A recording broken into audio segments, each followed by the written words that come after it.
انسان کو نا ہمارے معاشرے میں بہت زیادہ پریشانیاں، کبھی گھریلو پریشانیاں، کبھی باہر سے، کبھی جاب میں، کبھی رزق میں، اور کبھی مہنگائی بڑھ رہی ہے، تو بہت زیادہ پریشانیوں کے اندر انسان جکڑا ہوا ہے۔ اور لیکن اب یہ ہے کہ پریشانیوں کا ہم حکمت عملی تو اپناتے ہیں، ان کا علاج تو کرتے ہیں، سدے باب تو کرتے ہیں، لیکن کیا ہم اللہ کی طرف رجوع بھی کرتے ہیں یا نہیں کرتے؟ انصاری صحابی حضرت ابو معلق انصاری رضی اللہ تعالیٰ عنہ، آپ ایک سفر پہ روانہ تھے، تو رستے میں ایک ڈاکو نے آپ پہ حملہ کیا، تو آپ کو کہنے لگا کہ آپ اپنا سارا سامان مجھے دے دیں اور قتل ہونے کے لیے تیار ہو جائیں۔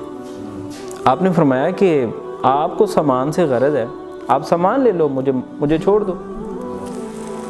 تو اس نے کہا نہیں، میں قتل کرنے کے ارادے سے آیا ہوں۔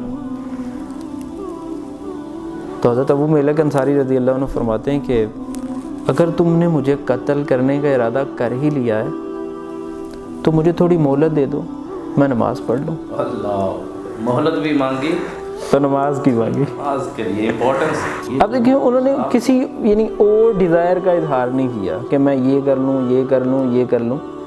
آپ نے فرمایا مجھے مہلت دے دو، نماز پڑھ لوں۔ وضو کیا، نماز پڑھی، نماز پڑھ کے دعا مانگی، اللہ تعالیٰ کی بارگاہ میں 3 مرتبہ دعا مانگی۔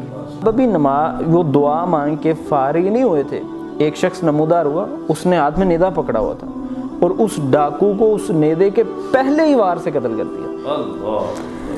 تو آپ نے اس شخص سے پوچھا کہ تم کون ہو؟ اس نے کہا میں 4تھے آسمان کا فرشتہ ہوں۔